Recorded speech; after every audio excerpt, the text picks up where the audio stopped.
Phoebe Friends of the International Brigades in Ireland is basically a group of people who have come together over the last possibly 10-15 years with the common aim of promoting the ideas and the beliefs of those people who went to Spain in the 30s to fight against fascism and to fight for the Spanish Republic. It's probably the monument in Rivas is probably the biggest achievement to date. A cairn similar to the cairn here on the side of Slieve Foy on the shores of Carneyford Lough to Charlie Donnelly, and this monument here commemorates 7 from this area who also went to Spain.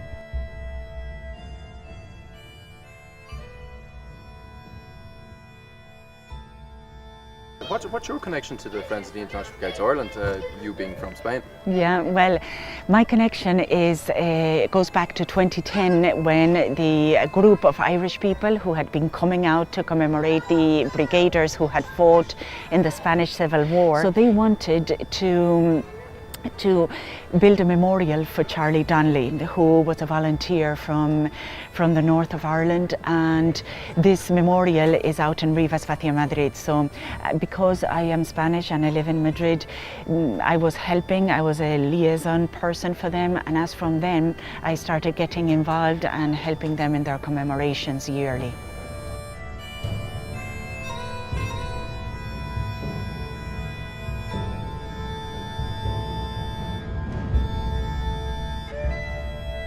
You also had John McElhaney came back, who lived just north of here towards Newry. Charlie Donnelly was from Dungannon, who lived in Dundalk before moving to Dublin. And Archie Doran was from RD. You had 3 others from Dundalk. So it was a central location, and probably the aesthetics. It was just such a nice location, and it was a perfect opportunity where you could build a cairn in the beauty of the fjord probably here, and the location just came naturally, as it turned out in later times. Michael Reardon's ash straws also scattered out in the loch here, which maybe was the right thing to do.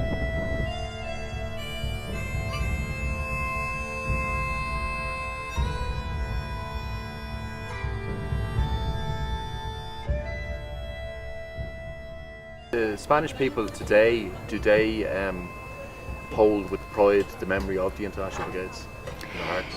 For the Spanish people nowadays, the International Brigades are largely unknown. There has been a systematic erasing of historical memory. This is something that has not been taught in schools, that the memory of the Spanish fighters in the Spanish Civil War and the militias has not been upkept, and it is all a very deliberate act of forgetfulness so that their tradition does not continue. We work very much on a voluntary basis from our own funding, and try and maybe we have done an essay competition among secondary school students. We raise money for that to try and bring maybe a student winner and a parent across to Madrid to experience Madrid and the battlefield. But we're self-funding at this stage now. Basically, in the future, we've no real plans. We're hoping maybe the corporations, maybe particularly Louth County Council, might take notice and do something on an official level, maybe along the lines of what happened in Belfast, where official recognition was given to the Brigaders this year. We've done it now. I think we have this 3rd year. We've done something around it, but possibly with the 80th anniversary of Harama next year, and the 80th in 2018 of the Ebro, where Andrew Delaney died. Possibly, at least, we will try and keep something going and see how it develops.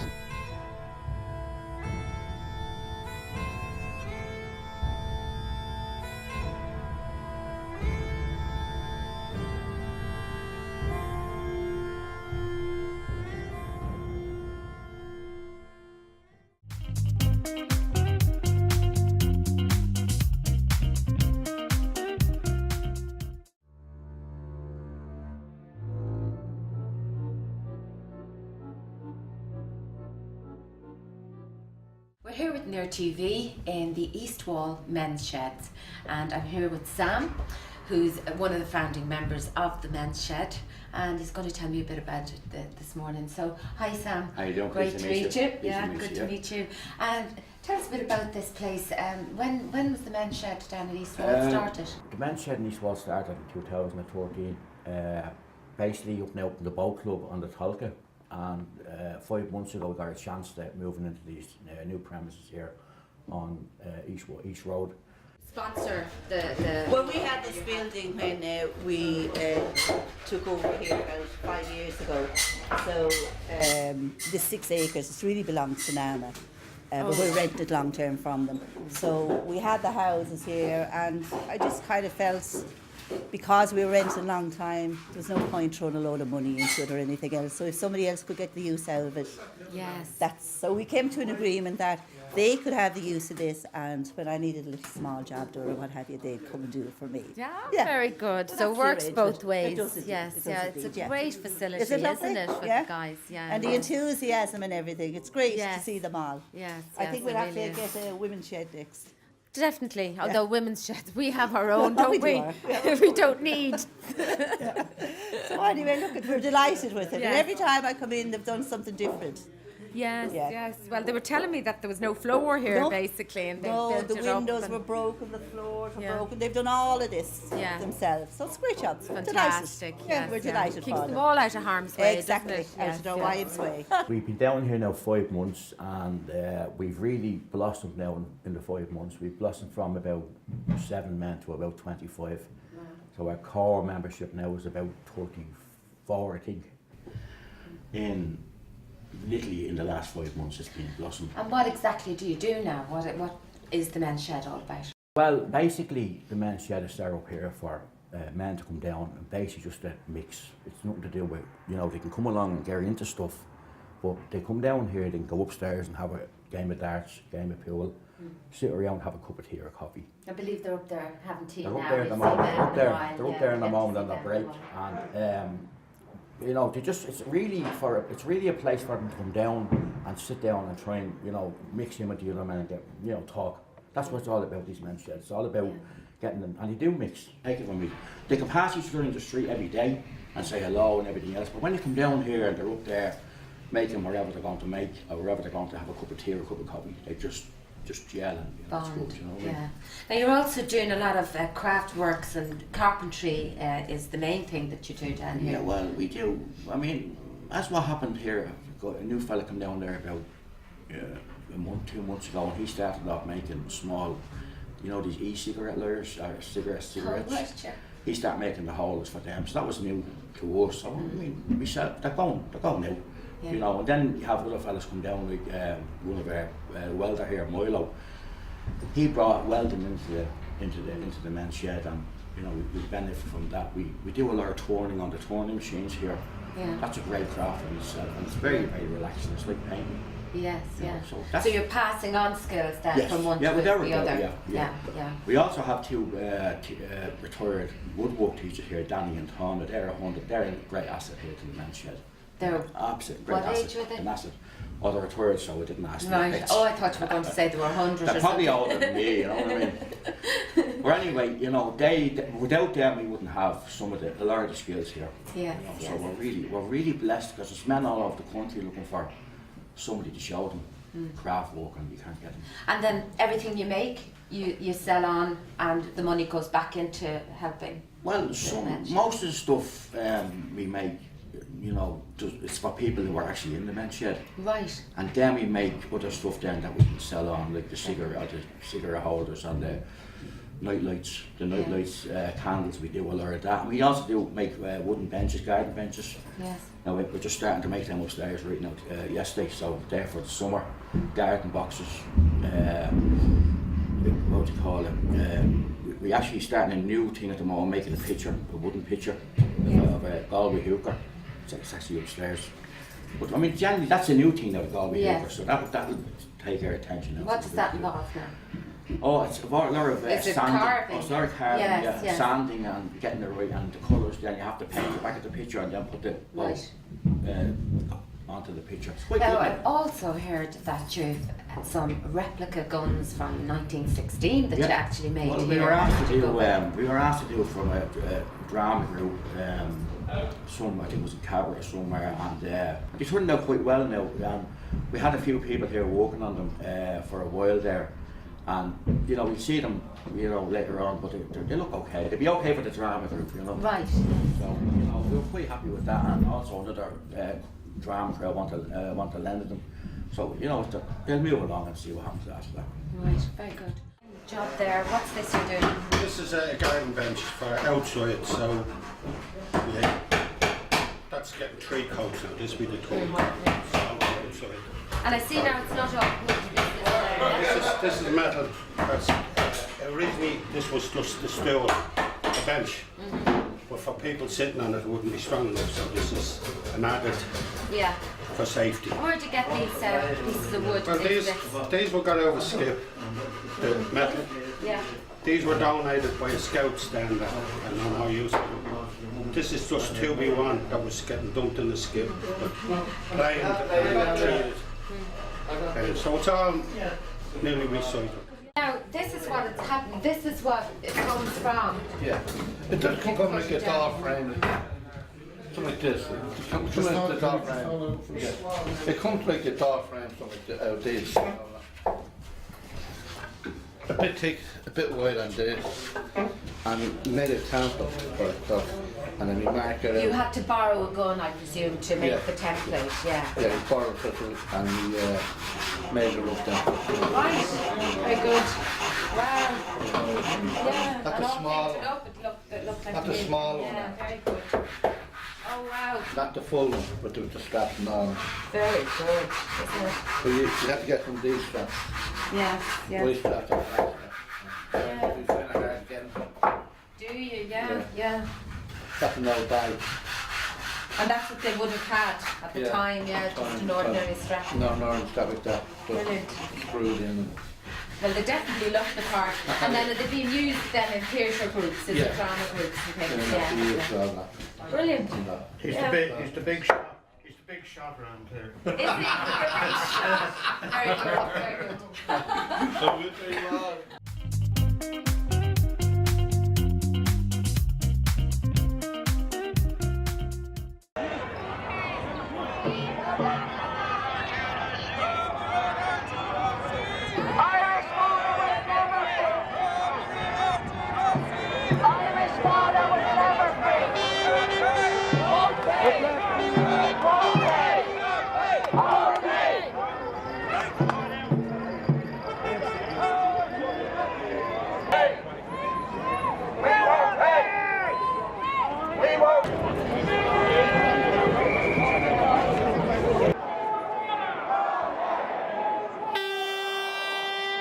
Again, we've had one of the biggest demonstrations in the history of this country on the back of an election campaign where 66 to 70% of the TDs returned to the Dáil were opposed to water charges, and yet the government refuses to scrap the charges with immediate effect. And that's what people are out today to say is, we've had enough, we've had our election, we had our say, do what the people demanded, do what the electorate want, scrap the water charges now.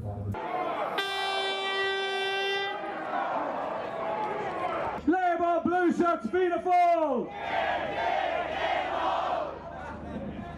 Right guys, let's get this show on the road. Can rescue us, none can rescue us but ourselves.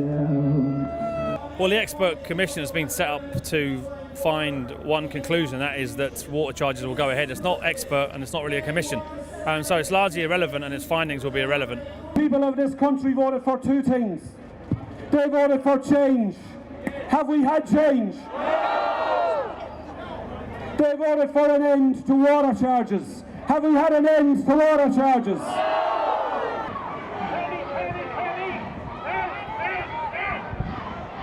This is the largest and this is the most peaceful protest movement per capita in the world today, and it's about time it got its due. 80,000 at least is what I've been told by the stewards and by some of the other organisers that came on the march. The numbers have just been massive again, surprisingly for some. I was interviewed this morning by the Sunday Times who were asking how many we thought would come on the march, and their estimation was that the numbers would be significantly down because people thought the water issue had gone away.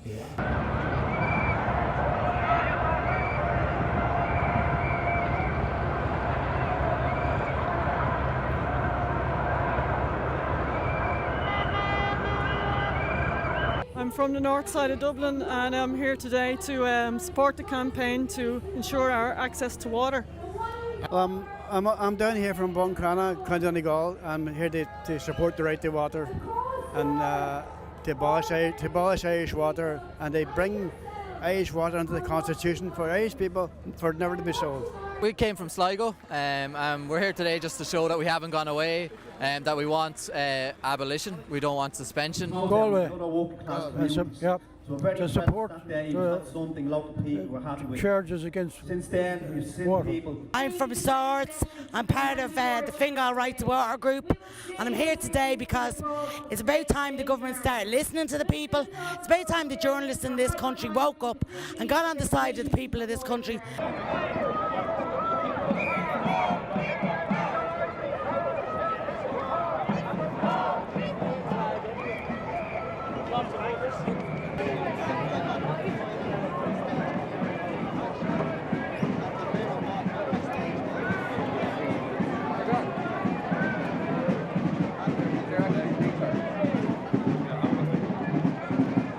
Very important thing that people need to be scared of, and that is that it does include an investor-state dispute settlement process, whereby if we do privatise our water in the very near future, which is imagined if we continue with water charges, it will be almost impossible to remunicipalise it and take it back into the state ownership, because you will have to pay penalties on the future profits of whatever corporation takes control of the water.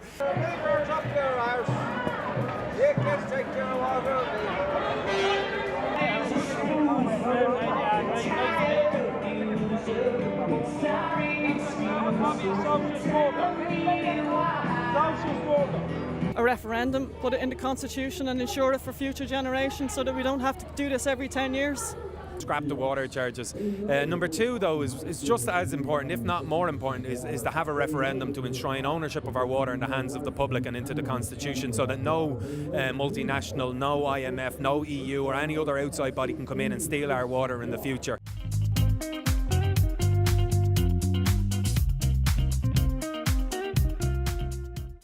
You're all very welcome on behalf of Liberties Press and IFTA. Liberties publishes books on all kinds of subjects, and we publish quite a lot of debut novels as well. But the debut novelists are not normally distinguished film directors, so we're delighted to be publishing John's debut novel. Hopefully it'll be the first of many. George Bernard Shaw was a film and music critic, and he fell ill, and he said, I was too ill to work, so I wrote plays. And that's what's happened to me. I'm too old to make films, so I'm writing novels. If you're writing a script, it's very much like writing a novel, really, and that you're doing something in isolation on your own. But then, of course, the rest of the process of making a film is very collegiate. You're working with a lot of people, notably, most importantly, the actors, but also the crew. And whereas when you write a novel, you finish it, and that's it. To make a film, if you write the script and you're doing the whole thing, it takes really 3 years. And I suppose about the same amount of time to write a novel. If I was to make a film of that book, well, first of all, someone very good looking, I think, like, I'm trying to think, I can't think of... Where have all the good looking men gone? Look around beside you there, John. Well, yeah, I suppose it would have to be Brandon. It's all about the timing, isn't it? Well, we've made 5 movies together, and I wish I could go on making more. Me too. With Brandon, but I'm getting much too old. Brendan's reading it at the moment. I'm finished.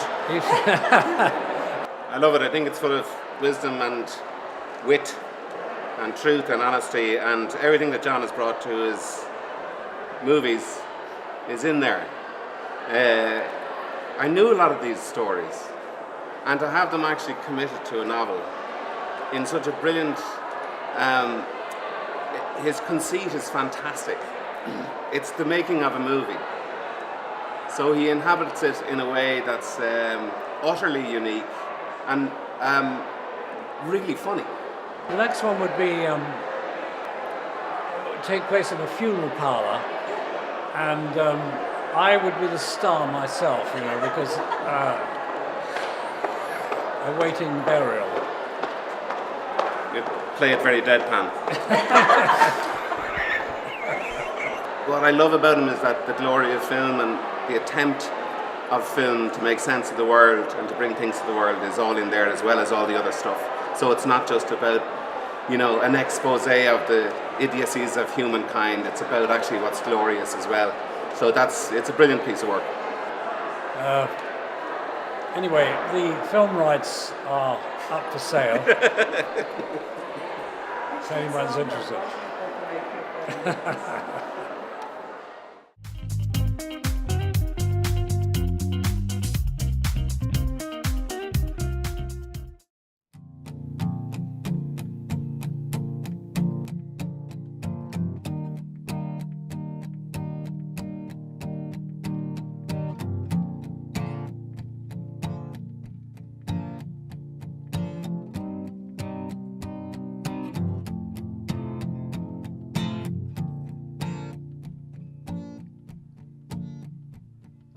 Maybe I'm gonna let me down.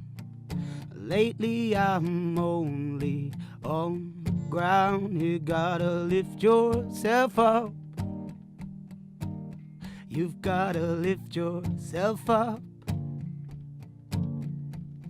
So take me from this wretched soulless place and lend me a hand. I need a saving grace. Oh, I wish I didn't let you know that I'm the one who's always loved you so.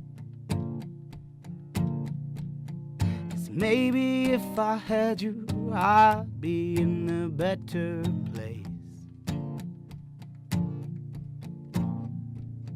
Yes, maybe if I had you, my heart would only be feeling safe. Because all I want is to kiss your face. Yes, all I want is my saving grace. The shadows in the night catch up on me. They're the only ones who know inside I'm empty. That's when I fall. That's when I fall.